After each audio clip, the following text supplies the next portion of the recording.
இன்றோடு சரியாக 2 ஆண்டுகளை நாம் அடைந்திருக்கிறோம். அல்லாஹு தஆலா மிக அழகாக திருமறை குர்ஆனிலே சொல்லுகிறான், சத்தியம் வந்தது, அசத்தியம் அழிந்தது, அசத்தியம் அழிந்தே தீரும். காசாவினுடைய யுத்தம் முடிவுக்கு வரும் தருவாயில் நாங்கள் இருக்கிறோம் என்கிறார் இஸ்ரேலிய பிரதமர் பெஞ்சமின் நெதன்யாகு. அமெரிக்க ஊடகம் ஒன்றுக்கு இன்றைக்கு அவர் வழங்கி இருக்கக்கூடிய பேட்டியில அந்த சொல்லுவாங்கல்ல, மைண்ட் வாய்ஸ் எல்லாம் வெளியே பேசுகிறாரான்னு சொல்லுவாங்க. ஆனா இன்னைக்கு அவர் நிறைய மைண்ட் வாய்ஸ் எல்லாம் வெளியவே பேசியிருக்கிறாரு. அதிலே உலகமே ஏற்றுக்கொண்ட ஒரு பேருண்மையை இன்றைக்கு பெஞ்சமின் நெதன்யாகு ஒப்புக்கொண்டிருக்கிறார் என்பதை நம்ம பார்க்க முடியும். குறிப்பாக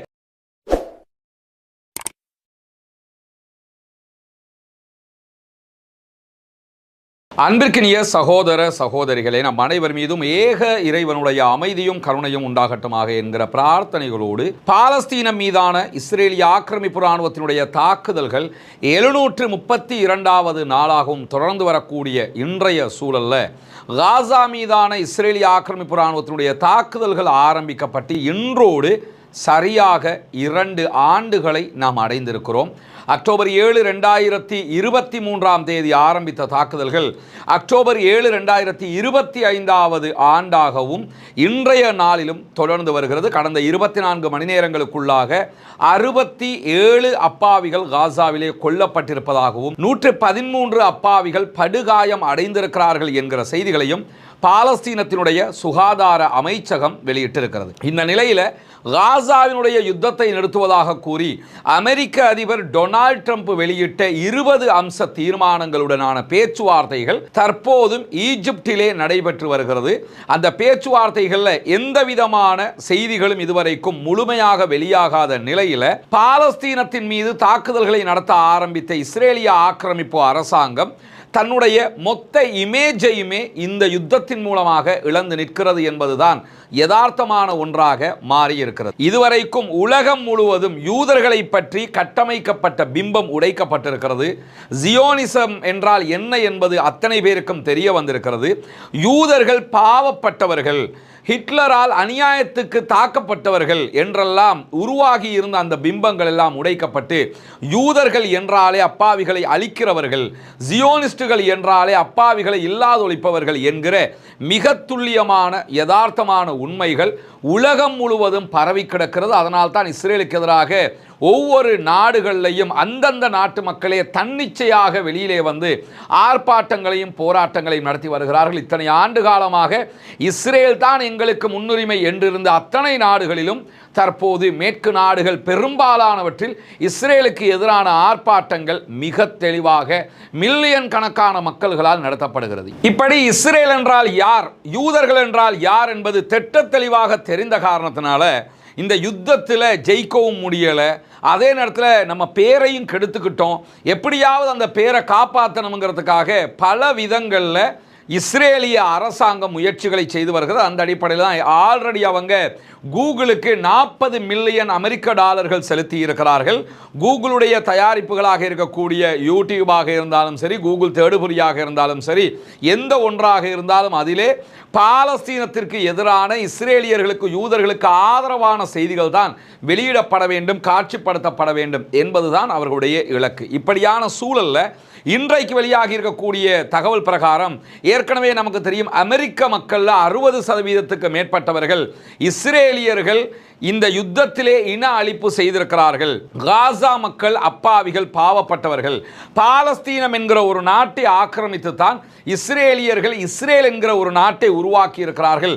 அதற்கு நம்முடைய அமெரிக்காவும் துணை போயிருக்கிறது என்பதை திட்ட தெளிவாக நம்ப ஆரம்பிச்சிட்டாங்க. அது தொடர்பான புள்ளி விவரங்கள் எல்லாம் ஆக்சியோஸே வெளிப்படையாக வெளியிட்டிருக்கக்கூடிய நிலையில இப்ப அமெரிக்க மக்களிடத்தில் தன்னுடைய பேரை காப்பாற்றிக் கொள்வதற்கு ரொம்ப பிரயத்தனப்பட்டு கொண்டிருக்கிறது யூத சமூகம் என்பதுதான் உண்மையான தகவலாக இன்றைக்கு வெளியாகி இருக்கிறது. இன்றைக்கு அல் ஜசீரா உள்ளிட்ட ஏன் அமெரிக்காவினுடைய ஆக்சியோஸ் உள்ளிட்ட பல ஊடகங்கள் வெளியிட்டிருக்கக்கூடிய தகவல் பிரகாரம் அமெரிக்காவில் ஒரு அமெரிக்க கம்பெனியை தற்போது பணிக்கு அமர்த்தி இருக்கிறது யூத அரசாங்கம், இஸ்ரேலிய அரசாங்கம். கிளாக் டவர் எக்ஸ் என்கிற இந்த நிறுவனத்தினூடாக அவங்க செய்ய போகிற பணி என்னன்னு கேட்டா, அமெரிக்காவுக்கு உள்ள பாலஸ்தீனம் மீதான வெறுப்பு செய்திகளையும் இஸ்ரேல் மீதான ஆதங்க செய்திகளையும் இஸ்ரேல் மீதான அனுதாப செய்திகளையும் கொண்டு போய் சேர்க்க வேண்டும். கிட்டத்தட்ட ஒரு மாதத்திற்கு குறைந்தது 50 மில்லியன் செய்திகள் இப்படி இஸ்ரேலுக்கு அனுதாபம் தேடி தருகிற செய்திகளாகவும் பாலஸ்தீனத்தை கெட்டதாக தீயதாக காட்டுகிற செய்திகளாகவும் அமையப்பெற வேண்டும் என்பதற்காக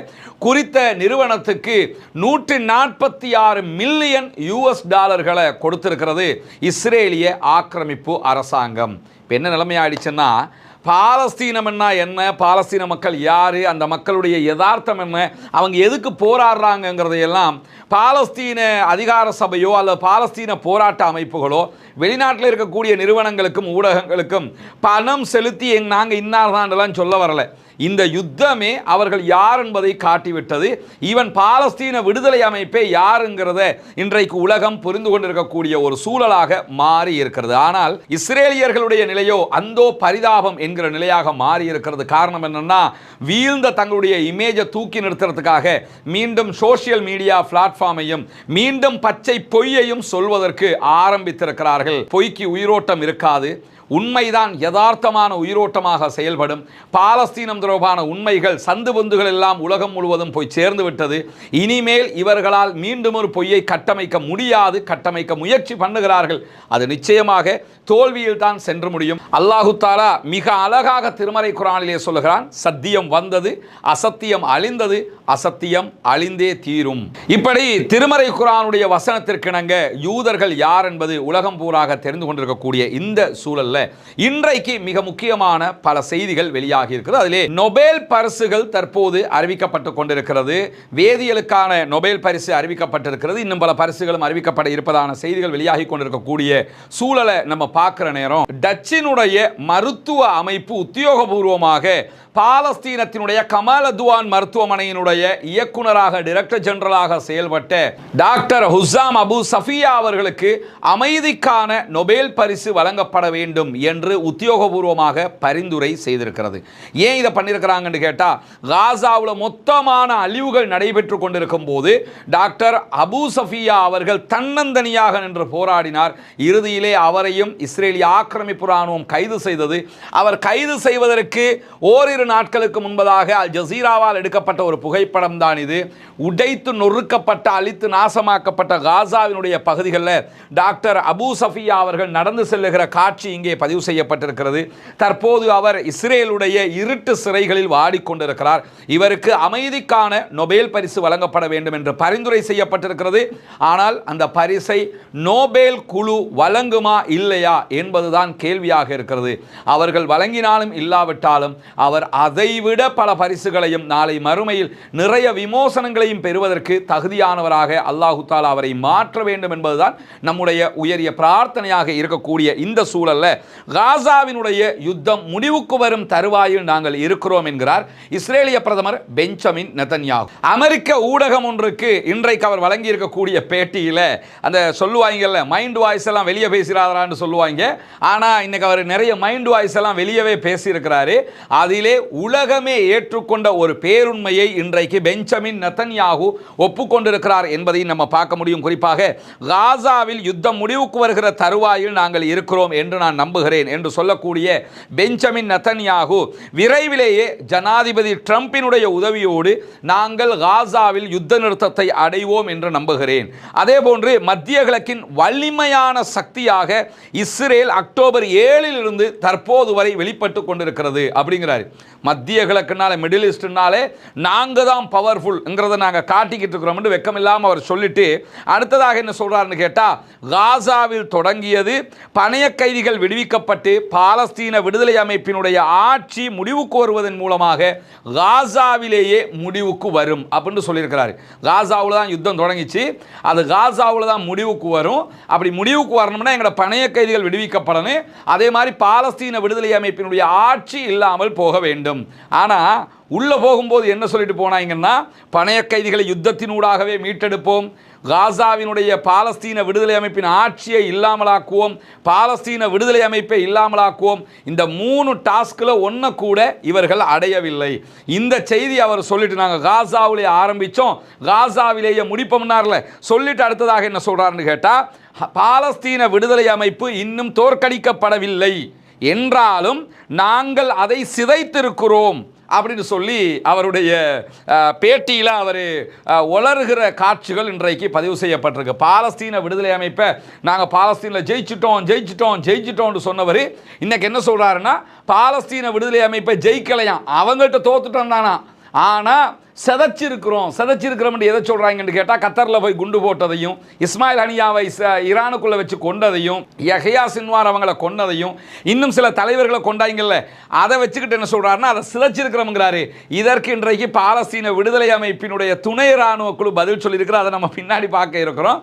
அதற்கு முன்பதாக என்ன சொல்கிறாருன்னு கேட்டால், நாங்கள் ஹிஸ்புல்லாக்களுக்கு மீது தாக்குதல் நடத்தி இருக்கிறோம், அதே மாதிரி சிரியாவில் அட்டாக் பண்ணியிருக்கிறோம், ஈரானுடைய அணுசக்தி திட்டத்தை நாங்கள் முறியடிச்சிருக்கிறோம், கிழிச்சிருக்கிறாங்க, ஈரான் அணுசக்தி திட்டத்தை மீண்டும் மிகச் செம்மையாக நடைமுறைப்படுத்தி கொண்டு வருகிறோம் என்று சொல்லி மிக அழகான செய்திகளை அவங்க வெளியே விட்டுக்கிட்டு இருக்கிற நேரத்தில் அதையும் நாங்கள் சிதைச்சிருக்கிறோம் அப்படின்னு சொல்லிட்டு என்ன சொல்கிறான்னு கேட்டால், அணு ஆயுதங்களை கொண்ட பாலிஸ்டிக் ஏவுகணைகளை உருவாக்க முனைந்த அமெரிக்காவினுடைய எதிரிகளை நாங்கள் தோற்கடித்திருக்கிறோம் அப்படிங்கிறாரு.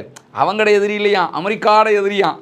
ஏன்னா எங்களுக்கு அவங்களோட நின்று சண்டை பிடிக்கிறதுக்கு துப்பு இல்லை, அமெரிக்கா கூட வரணும்ல, அதுக்காக அவனை சேர்த்துக்கிறது. அதை தாண்டி அவர் என்ன சொல்கிறாருன்னா, ஈரான் இப்போது 8000 கிலோமீட்டர்கள் வரை சென்று தாக்குகிற, கண்டம் விட்டு கண்டம் தாக்குகிற ஏவுகணைகளை உருவாக்கி வருகிறது.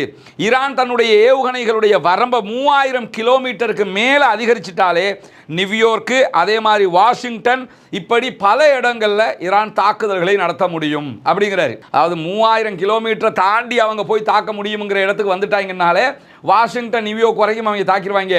ஆனால் 3000 என்ன 8000 வரைக்கும் தாக்குகிற ஏவுகணைகளை அவர்கள் செய்து கொண்டிருக்கிறார்கள் அப்படிங்கிறாங்க. இப்போ என்ன கேட்கணும்னு கேட்டால், நீ இப்போ என்ன சொல்ல வர்ற, ஈரானோட சண்டையில் ஜெயிச்சிட்டேன்னு சொல்ல வர்றியா, தோத்துட்டேன்னு சொல்ல வர்றியா? ஈரான் மீது தாக்குதல் நடத்தினோம், அணுத்திட்டத்தை அழித்தோம்ங்கிறாரு. பிறகு என்ன சொல்றாருன்னா, நாங்கள் அடித்ததுக்கு பிறகு தான் 3000 வரைக்கும் இருந்ததை இப்போ அதை விட கூட்டி இருக்கிறாங்க, 8000 வரைக்கும் செய்கிறாங்க அப்படின்னு வேற இன்னைக்கு பேட்டியில் அவர் சொல்லியிருப்பதோடு, பாலஸ்தீன விடுதலை அமைப்பை நாங்கள் தோற்கடிக்கவில்லை என்பதை பகிரங்கமாக ஒப்புக்கொண்டிருக்கிறார். இது இன்றைய நாள் அக்டோபர் 7, 2025 இருக்கக்கூடிய சூழல்ல காசாவினுடைய யுத்தம் ஆரம்பித்து 2 ஆண்டுகளில் இஸ்ரேலிய பிரதமர் பெஞ்சமின் நெதன்யாகு தன்னுடைய தோல்வியை பகிரங்கமாக ஒப்புக்கொண்டிருக்கக்கூடிய சூழல்ல, ஒப்பந்தத்தினுடைய முதல் கட்டத்தை செயல்படுத்துவதற்கும் பணைய கைதிகளை விடுவிப்பதற்குமான முயற்சிகளில் நாங்கள் ரொம்பவே பாடுபட்டு கொண்டிருக்கிறோம் என்று எகிப்தினுடைய ஃபாரின் மினிஸ்டர் இன்றைக்கு வெளியிட்டிருக்கக்கூடிய தகவல்களை சொல்லியிருப்பது மட்டுமல்லாமல், உதவிகளை காசாவுக்குள்ள கொண்டு போறதுக்கும் பேச்சுவார்த்தைகள் ஊடாக நாங்கள் பல முடிவுகளை எட்டுவதற்கு முயற்சி செய்து கொண்டிருக்கிறோம். ஒப்பந்தத்தினுடைய முதல் கட்டத்தை நடைமுறைப்படுத்துவதற்கு காசா பகுதிகளில் இஸ்ரேலிய ஆக்கிரமிப்பு ராணுவம் சில இடங்களில் நிற்க வேண்டிய தேவை இருக்கிறதுன்னு அந்தாலே சொல்கிறது. இதுக்கு எதுக்காக அந்தால் சொல்றாருன்னு நமக்கு தெரியல, அது பற்றிய விவரங்களும் எங்கும் சொல்லப்படவில்லை. ஆனால் ஒப்பந்தத்தினுடைய முதல் கட்டமாகவே பாலஸ்தீனத்துக்குள்ள இருக்கக்கூடிய இஸ்ரேலுடைய பணைய கைதிகள் விடுதலை தான் இருக்கிறது. அப்படி விடுவிப்பதற்கு இஸ்ரேலிய படைகள் அங்கே இருக்கணும் அப்படின்னு சொல்லி இஸ்ரேல்காரன் சொன்னா பரவாயில்லை, ஈஜிப்டுக்காரன் சொல்லிக்கிட்டு இருக்கிறான் எதுக்குன்றது தான் நம்ம யோசிக்க வேண்டியிருக்கக்கூடிய சூழல்களில் பாலஸ்தீனத்தினுடைய எதிர்ப்பு பிரிவுகள், பாலஸ்தீனத்துக்கு உள்ளே இருக்கக்கூடிய போராட்ட அமைப்புகள் எல்லாம் சேர்ந்து இன்னைக்கு ஒரு அறிவிப்பை விடுத்திருக்கிறாங்க. அதில் அவங்க என்ன சொல்றாங்கன்னா, 2 வருட இஸ்ரேலிய ஆக்கிரமிப்பு ராணுவத்தினுடைய அழிப்பு யுத்தத்திற்கு பிறகு இஸ்ரேலிய ஆக்கிரமிப்பு அரசாங்கம் எங்களை அழிக்க முடியாமல் போயிருக்கிறது, கைதிகளை பலவந்தமாக மீட்டுக்கொள்ள முடியாமல் போயிருக்கிறது. எனவே நாங்கள் தொடங்கிய எங்களுடைய யுத்தம் என்பது இன்றைக்கு ஒரு வரலாற்று மைல்கல்லாக மாறி இருக்கிறது என்று சொல்லி இருக்கிறார்கள். ஏன்னா 2 ஆண்டுகளாக எங்களை மொத்தமாக அழிப்போம்னாங்க, அதை அவங்களை செய்ய முடியாமல் போச்சு, எங்கள் ஆட்சியை பறிப்போம்னாங்க, அதை அவங்களால செய்ய முடியாமல் போச்சு, எங்க கிட்ட இருக்கக்கூடிய பணைய கைதிகளை மீட்டுருவோம்னு சொன்னாங்க, அதையும் அவங்க செய்யல. எனவே அவர்கள் தோல்வி அடைந்திருக்கிறார்கள் என்பதை இன்னைக்கு இவரே ஒத்துக்கொண்டாரு. பாலஸ்தீன விடுதலை அமைப்பு சொன்னா என்ன சொல்லலாட்டி என்னங்கிற நிலையில அவங்க இவருக்கு இன்னொரு வாட்டி ஆமாமா நீ சொன்னது சரிதாங்கிறத நினைவூட்டும் விதமாக இந்த அறிவிப்பை விடுத்திருப்பதோடு சேர்த்து என்ன சொல்றாங்கன்னு கேட்டா, பாலஸ்தீன விடுதலை அமைப்பினுடைய துணை இராணுவ குழு வெளியிட்டிருக்கக்கூடிய அறிவிப்பில் ஜியோனிச அரசாங்கம் யுத்தத்தை முடிவுக்கு கொண்டு வருவதற்கு உறுதி அளித்து விட்டது என்று சொன்னால், ஒரு பரிமாற்ற ஒப்பந்தத்திற்கு நாங்கள் எப்போதும் தயாராக இருக்கிறோம், நாங்கள் அவங்களுடைய பணைய கைதிகளை விடுறதுக்கு தயாராக இருக்கிறோம் சொல்லி ஒரு போட்டோவோட ஒரு செய்தியை வெளியிட்டிருக்கிறாங்க. அந்த போட்டோவில் இஸ்ரேல் 2 பணைய கைதிகள் இருக்கிற காட்சிகளும் பாலஸ்தீன விடுதலை அமைப்பினுடைய துணை இராணுவ குழு நிற்கக்கூடிய காட்சிகளும் பதிவு செய்யப்பட்டிருக்கு. அந்த 2ஐயும் போட்டு தான் அவங்க இந்த செய்தி என்ன வெளியிட்டிருக்கிறாங்கன்னு கேட்டால், நீங்கள் காசாவில் யுத்தத்தை முழுவதுமாக நிறுத்துவதற்கு தயார் என்றால் உங்களுடைய பணைய கைதிகளை விடுவிப்பதற்கும் நாங்கள் தயாராக இருக்கிறோம். யுத்தத்தை முடிவுக்கு கொண்டு வருவதற்கும் நம்முடைய மக்களுடைய துன்பங்களை முடிவுக்கு கொண்டு வருவதற்கும் நாங்களும் காசாவில் இருக்கக்கூடிய அனைத்து பாலஸ்தீன விடுதலை இராணுவத்தைச் சேர்ந்தவர்களும் அனைத்து முயற்சிகளையும் செய்து கொண்டிருக்கிறோம் என்பதை பொதுமக்களுக்கு உறுதியாக சொல்லிக் கொள்கிறோம் என்று சொல்லிட்டு மேலதிகமாக இஸ்ரேலிய பிரதமர் பெஞ்சமின் நெத்தன்யாகு சொல்றார்ல, காசாவில் ஆரம்பிச்சதை காசாவில் முடிப்போம்னு. அதற்குரிய பதிலாக என்ன சொல்றாங்கன்னு கேட்டா, பாலஸ்தீனத்தை விடுவிப்பதற்கும் இஸ்ரேலிய ஆக்கிரமிப்பு இராணுவத்தை எதிர்த்து போராடுவதற்கும் எங்களிடம் போதிய அளவுக்கு மேலதிகமான ஆயுதங்கள் இப்போதும் இருக்கிறது. நீங்க யுத்தத்தை தொடரத்தான் முடிவெடுத்தீங்கன்னா இதுக்கு பிறகு யுத்தம் பண்ணுவதற்கும் எங்களிடம் வேண்டிய அளவுக்கு ஆயுதங்கள் இருக்கிறது என்பதை நாங்கள் உறுதிப்படுத்திக் கொள்கிறோம். எங்களுடைய மக்களுக்கான நிம்மதி கிடைக்க வேண்டும், எங்கள் நாடு எங்களுக்கு கிடைக்க வேண்டும். இதற்காக வேண்டி நாங்கள் எதையும் செய்வதற்கு தயாராக இருக்கிறோம். எங்களுடைய இலக்கே எங்களுக்கான சுதந்திரம் தான், எங்க நாடு எங்களுக்கு வேணுங்கிறது தான் என்பதை மிக தெளிவாக இன்றைக்கு அவர்கள் சொல்லியிருக்கக்கூடிய சூழல்ல பாலஸ்தீனத்திற்கு ஆதரவாக இஸ்ரேலிய ஆக்கிரமிப்பு அரசாங்கத்திற்கு எதிராக இராணுவத்திற்கு எதிராக இன்றைக்கும் யமன்ல இருந்து ஹூதிகளுடைய படைப்பிரிவு ட்ரோன் தாக்குதல்களை நடத்தியிருக்கிறார்கள். எத்தனை ட்ரோன்கள் ஏவப்பட்டன என்கிற தகவல்கள் வெளியாகவில்லை. ஆனால் இஸ்ரேலுடைய ஐலாது பகுதிகளில் இந்த தாக்குதல் நடத்தப்பட்டிருக்கிறது என்கிற செய்திகள் பதிவாக இருக்கு. மேலதிக தகவல்கள் வரும்போது உங்களோடு அதையும் பகிர்ந்து கொள்கிற அதே நேரத்தில் காசாவினுடைய தாலல் ஹவா பகுதிகளில் இன்றைக்கு இஸ்ரேலிய ஆக்கிரமிப்பு இராணுவத்தினுடைய ஒரு வாகனம் மொத்தமாக அளிக்கப்பட்டிருக்கு. எத்தனை பேர் கொல்லப்பட்டிருக்கிறார்கள் என்கிற தகவல்கள் வெளியாகவில்லை. அதே நேரத்தில் இஸ்ரேலிய ஆக்கிரமிப்பு அரசாங்கத்தினுடைய ஹெலிகாப்டர்கள் வந்து அங்கிருந்த பிணங்களையும் காயப்பட்டவர்களையும் எடுத்து சென்ற காட்சிகளை பாலஸ்தீன விடுதலை அமைப்பினுடைய துணை ராணுவ குழு செய்தியாக வெளியிட்டிருக்கிறது. ஆனால் எத்தனை பேர் கொல்லப்பட்டிருக்கிறாங்க காயப்பட்டிருக்கிறாங்க என்கிற தகவல்கள் வெளியாகாத நிலையில் அல் ஷாத்தி அகதிகள் முகாம் பகுதிகளில் இஸ்ரேலிய ஆக்கிரமிப்பு ராணுவத்திற்கு எதிராக ஷெல் தாக்குதல்களை நடத்தி இருப்பதாக இன்றைக்கு பாலஸ்தீன விடுதலை அமைப்பினுடைய துணை ராணுவ குழு செய்தி வெளியிட்டிருக்கக்கூடிய சூழல்ல பாலஸ்தீனத்தினுடைய ஜெருசலம் பகுதிகளில் இருக்கக்கூடிய இஸ்லாமியர்களுடைய மூன்றாவது புனித தலமாக இருக்கிற புனிதமிக்க மஸ்ஜிதுல் அக்ஸாவுக்குள் இன்றைக்கும் இஸ்ரேலிய குடியேறிகள் நுழைந்து பாலஸ்தீன அப்பாவிகளுக்கு மாத்திரமல்ல அங்கு தொழுகைக்கு வந்திருந்த சாதாரண பொதுமக்களுக்கு எதிராகவும் பலவிதமான தாக்குதல்களையும் நடத்தியிருக்கிறார்கள். பாலஸ்தீனத்தை விடுவிப்பதோடு புனிதமிக்க மஸ்ஜிதுல் அக்ஸாவையும் பாலஸ்தீன மக்கள் தங்களுடைய கட்டுப்பாட்டுக்குள் கொண்டு வந்து வளமை போன்று இஸ்லாமியர்களுடைய மூன்றாவது புனித தலத்தை முழுமையான செயல்பாட்டு தலமாக மாற்றுவதற்குரிய முயற்சிகளில் ஈடுபட்டுக் கொண்டிருக்கிறார்கள். ஆனால் தொடர்ந்தும் இஸ்ரேலிய ஆக்கிரமிப்பு இராணுவமும் இஸ்ரேலிய ஆக்கிரமிப்பு அரசாங்கத்தினுடைய போலீஸ் பிரிவுகளும் அங்கிருக்கக்கூடிய குடியேறிகளுக்கு வாய்ப்பாக மஸ்ஜிதுல் அக்ஸாவுக்குள் சென்று அநியாயங்களை செய்வதற்கு அவர்கள் சந்தர்ப்பத்தை ஏற்படுத்தி கொடுத்து கொண்டே இருக்கிறார்கள் என்பதையும் புரிய முடிகிறது.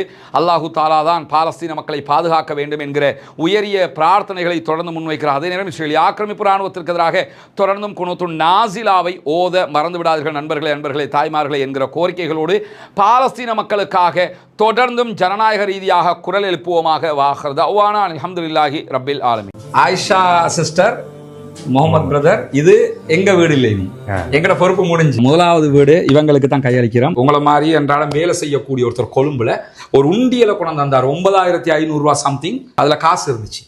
அந்த உண்டியலை கொண்டு வந்தார். என் வீட்டு திட்டங்களை சேர்த்துக்கொள்ளுங்க. இப்படியெல்லாம் சேர்த்து செஞ்சிருக்கிறோம் அல்ஹம்துலில்லாஹ். இரண்டாவது வீடு இது சகோதரர் ரியாஸுக்குரிய வீடு. எனக்கு நிறைய கனவு ஒன்று இருந்த அந்த கனவு எனக்கு நிறைவேற்றி, அதனால ரொம்ப சந்தோஷப்படுறேன். நான் இப்படி ஒரு கனவு நான் நிறைய காலங்கள் நான் இப்படி நினைச்சுன்னு இருந்தேன். எனக்கு அமைஞ்சிட்டு என் பிள்ளைகள் இப்போ நிம்மதியாக பழக்கக்கூடிய அளவுக்கு நிம்மதியாரி.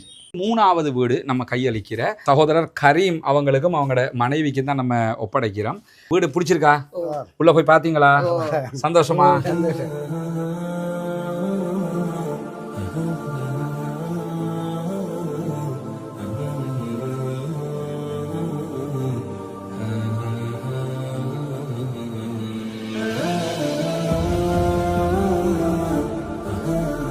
நம்ம ஒப்படைக்கிற நான்காவது வீடு சகோதரி அஸ்மியாவுக்கும் அவங்களோட கணவருக்கும் நம்ம ஒப்படைக்கிறோம். அவங்களோட கணவர் இன்னைக்கு வேலைக்கு போயிருக்கிறாங்க. துவா தான் நீங்க நிறைய செய்யணும், சரியா? அல்லாஹ் அவங்களுக்கு அருள் புரிவான். பார்க்குற மக்கள் நீங்க செஞ்ச உதவியால தான் இவ்வளவு நம்ம பண்ணி இருக்கிறோம். அல்லாஹ் அத்தனை பேருக்கும் அருள் புரிவான். ரொம்ப ஒரு மகிழ்ச்சியான ஒரு தருணமாக இது இருக்குது. எனவே நிறைய அல்லாஹ்விடத்தில் நாங்கள் உங்களுக்காக பிரார்த்தனை பண்ணுறோம். இன்னும் ஒரு 9 வீடு கட்டணும் இன்ஷா அல்லாஹ். அல்லாஹ் அதுக்கும் அருள் புரியணும்னு சொல்லி துவா கேளுங்க. அதே மாதிரி ஒரு உம்மா, ஒரு விதவை தாய், அவங்க எனக்கு 5000 ரூபா காசு அனுப்பிட்டு என் மொபைலில் இருக்குது, எனக்கு கையால் எழுதி ஃபோட்டோ பிடிச்சி அனுப்பியிருக்கிறாங்க. இந்த காசை மகன் சேர்த்துக்கொள்ளுங்க அப்படின்ட்டு. இப்படி ஒவ்வொரு சின்ன சின்ன அமௌண்ட்டுகளாக தான் சேர்த்துருக்கேன். என்னோட யூடியூப் சேனலில் காசாவில் பலஸ்தீனில் மக்களை கொள்கிறாங்க, அந்த செய்திகளை நம்ம அங்கே என்ன நடக்குதுன்றதை சொல்கிறோம். அதை பார்க்குற மக்கள் தான் அதில் நம்ம சொல்கிற இந்த தகவலையும் சேர்த்து இந்த உதவிகளை செய்கிறாங்க. அந்த அடிப்படையில் தான் இதெல்லாம் நம்ம செஞ்சுருக்கிறோம். அவங்களுக்காகவும் என்ன செய்யுங்கன்னு கேட்டால் நீங்கள் வந்து துஆ செய்யுங்க இன்ஷா அல்லாஹ். இதுதான் நம்ம அடுத்து கட்ட இருக்கிற இடம். 4 வீடுகள் கிட்டத்தட்ட இவரில் கட்ட முடியும். அதுக்குரிய ஃபவுண்டேஷன் போடுகிற வேலைகளை ஆரம்பிச்சிருக்கோம். இன்றைக்கி தான் அதுக்குரிய வேலைகள், ஃபவுண்டேஷன் போடுகிற வேலைகள் ஆரம்பிக்கப்பட்டது. கற்களை கொண்டாந்து போட்டிருக்கிறாங்க. மேலதிகமாக இன்ஷா அல்லாஹ் அடுத்த வேலைகள் நாளை காலையில் இருந்து தொடரும் இன்ஷா அல்லாஹ் ஆரம்பிக்க இருக்கிறது. எனவே இந்த வேலைகளும் நீங்கள் தருகிற உதவிகளை கொண்டு தான் நம்ம செய்ய இருக்கிறோம்ங்கிறதுனால நீங்கள் தான் இதற்கும் உதவ வேண்டும். அல்லாஹ் உங்களுக்கு அருள் புரிய வேண்டும். உங்கள்கிட்ட தான் நம்ம இதை கேட்க முடியும். காசாவில் நடக்கக்கூடிய அநியாயங்கள் தொடர்பான வீடியோக்களை பார்க்கக்கூடிய சகோதரர்கள் நீங்கள் தான் இதுக்காக அள்ளி அள்ளி தர்றீங்க. சிறு தொகையாக இருந்தாலும் உங்களால் முடிந்ததை நீங்கள் தர வேண்டும் என்று நம்ம கேட்டுக்கிட்டு இருக்கிறோம். சதகத்துல் ஜாரியாவாக ஜகாத்து பணத்தையும், ஜகாத்து பெறக்கூடிய 8 கூட்டத்தாரில் ஒரு கூட்டத்தார் முஅல்லஃபத்துல் குலூப், உள்ளங்கள் ஈர்க்கப்படுகிறவர்கள் என்று அல்லாஹு தாலா சொல்லி காட்டுகிறான். எனவே இந்த இஸ்லாத்தை ஏற்றுக்கொண்ட சகோதரர்களும் அதிலே ஒரு குரூப்பாக இருக்கிறதுனால உங்களுடைய ஜகாத் நிதிகளையும் நீங்கள் தாராளமாக அதற்காக தர முடியும். இதில் மொத்தம் 4 வீடுகள் இந்த லேண்டுக்குள்ளே கட்ட முடியும். இந்த லேண்டும் நம்ம விலை கொடுத்து வாங்கியிருக்கிறோம் அல்ஹம்துலில்லாஹ்னு சொல்லி. ஏற்கனவே கட்டப்பட்ட ஒவ்வொரு வீடுகளும் 25 லட்சங்கள் சுமார் ஒவ்வொரு வீட்டுக்கு நம்ம செலவழிச்சிருக்கிறோம். முழுமையாக கம்ப்ளீட்டடாக ஒவ்வொரு வீட்டையும் நம்ம செஞ்சு கொடுத்துருக்கிறோம். அதே மாதிரி தான் இந்த இடத்துல 4 வீடுகள் கட்ட வேண்டி இருக்கிறது. எனவே இந்த வீட்டுக்கான உதவி ஒத்தாசைகளையும் வாரி வழங்குமாறு அன்பாக கேட்டுக்கொள்கிறோம். உங்களிடத்தில் மட்டும்தான் நாங்கள் கேட்டு வர முடியும். எனவே இந்த வீடியோக்களை பார்க்கிற சகோதரர்கள் இதற்கான உதவிகளை வாரி வழங்குங்கள். முன்னால் தெரிகிற நம்முடைய வங்கி கணக்கிலக்கத்திற்கு நீங்கள் உங்களால் முடிந்த உதவித்தொகைகளை அனுப்பி தர முடியும். அதே நேரத்தில் வெளிநாடுகளிலிருந்து பணம் அனுப்ப முடியாது இந்த அக்கௌண்ட்டுக்கு என்று சொல்லக்கூடியவங்க முன்னால் தெரிகிற என்னுடைய வாட்ஸ்அப் மற்றும் தொலைபேசி இலக்கத்தை தொடர்பு கொள்ளுங்கள். உங்களுக்கு அதற்குரிய வழிகாட்டுதல்களையும் நம்ம தருவதற்கு தயாராக இருக்கிறோம். வல்ல இறைவன் நம்முடைய அனைத்து பணிகளையும் புரிந்து கொள்ள வேண்டும். அந்த மக்கள் மகிழ்ச்சியாக அதை ஏற்றுக்கொண்ட காட்சிகளை நீங்கள் பார்த்துருப்பீங்க. எனவே தான் இந்த உதவியை நாங்கள் உங்களிடத்தில் கேட்குறோம். இந்த 4 வீடுகள் கட்டிட்டோம்னா மொத்தம் 9 வீடுகள் முடிஞ்சிடும். அதுக்கு பிறகு இன்னொரு 6 வீடு, இப்படி நம்மளால் முடிஞ்ச வரைக்கும் எத்தனை வருஷமானாலும் கட்டி கொடுக்கறது எவ்வளோதாங்கிற அடிப்படையில் தான் இதற்காக ஓடிக்கொண்டிருக்கோம். ஒன்று புரிஞ்சுக்கிறேங்க, நான் இருக்கிறது பொத்துவில்லை இப்போ. ஆனால் நான் உண்மையிலே என்னுடைய வசிப்பிடம் கொழும்பு. இந்த பணிகளை மேற்பார்வையிடுவதற்காக மாதத்தில் குறைஞ்சது 3 தடவையாவது நான் பொத்துவிலுக்கு வந்து போய்கிட்டு இருக்கிறேன். இங்கே சகோதரர் ஃபௌமி பொறுப்பாக இருந்து செஞ்சுக்கிட்டு இருக்கிறாரு. கிட்டத்தட்ட கொழும்புல இருந்து வர்றதுக்கு 7 மணி நேரம் பிடிக்கும், திரும்ப போகிறதுக்கு 7 மணி நேரம் பிடிக்கும். இந்த நேரங்களையும் செலவு செய்து தான் நான் இதுக்காக வர்றேன். ஏன்னா நீங்கள் தருகிற பணம் சரியாக போய் சேரணுங்கிறதுக்காக வல்ல ரஹ்மான் நம்முடைய பணிகளை ஏற்றுக்கொள்வானாக. அல்லாஹ்விடத்தில் நிறைய பிரார்த்தனை செய்யுங்கள். எனக்காகவும் பிரார்த்தனை செய்யுங்கள். பாலஸ்தீனம் வெற்றி பெற வேண்டும் என்றும் பிரார்த்தனை செய்யுங்கள். அஸ்ஸலாமு அலைக்கும் வரஹ்மத்துல்லாஹி வபரகாத்துஹு.